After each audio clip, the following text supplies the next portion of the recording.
There's no quick end in sight for the current supply chain crisis that has been eating into your wallets, but the infrastructure plan could go a long way to stopping the next one. Joining me right now to discuss is Democratic Congressman David Scott, chairman of the House Agriculture Committee. So good to see you, Congressman. So millions of families right now are struggling.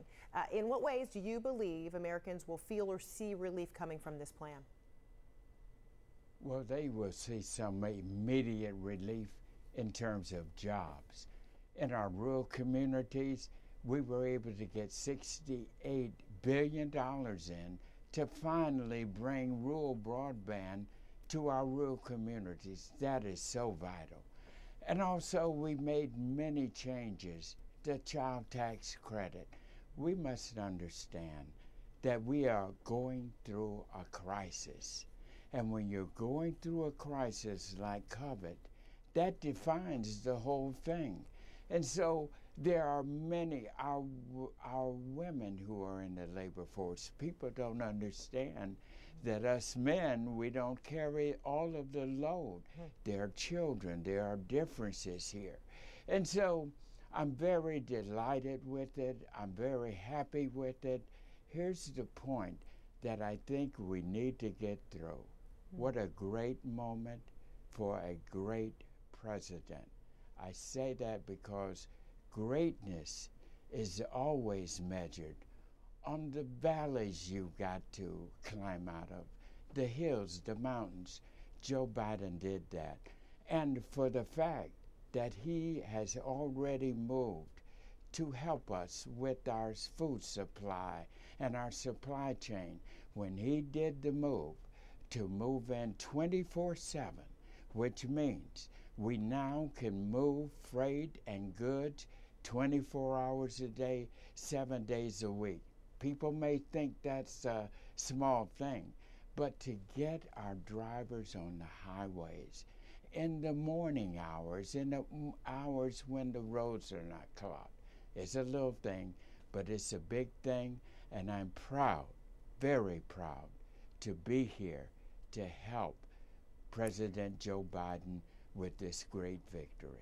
So, Congressman, it is a big thing because this has been an effort that has been underway spanning many administrations, and over the last few months in the current administration.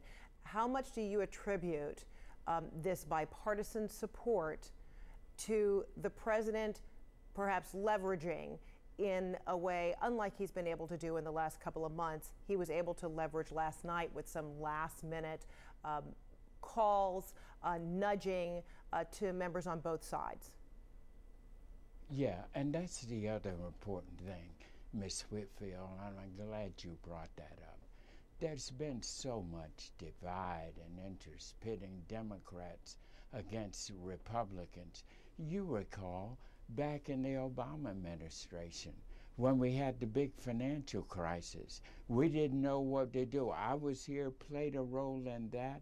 I was asked to come up and do something, and you remember, I think I was on one of your shows back then, when we put together the hardest hit program. They came to me on financial services and said, Scott, do something, because I knew we didn't have it right on the first blush at that.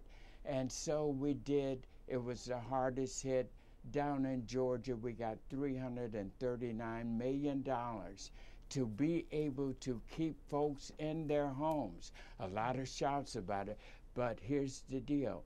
We could not have done it without crossing over the aisle and bringing Democrats and Republicans together. And it really would not have happened without this moment. And I apologize for interrupting, but it really would not have happened if not for the Republican support, particularly because you have 6 Democrats who voted against the bill in the House. And, you know, it would have been dangerous if just 3 Democrats would have voted against it. So now what does this tell you about the road ahead in terms of the negotiations, or what you can count on within your own Democratic caucus? These are mostly progressives who voted against it.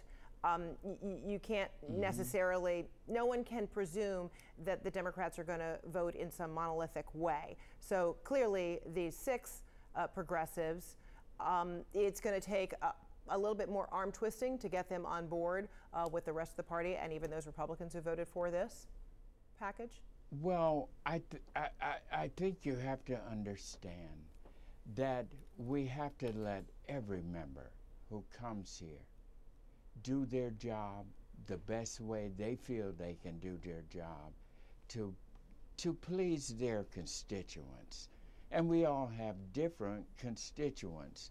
And so I'm proud of the progressives. They made a contribution. They came. They overwhelmingly, you have relatively a little over 100 progressives. So 6, well, that means if we got 100, 94 out of 100 ain't bad. Okay, that's the half glass full. Democratic Congressman David Scott, a pleasure to see you again. Thank you so much. Always a pleasure, Ms. Whitfield. Thank you. Thank you so much.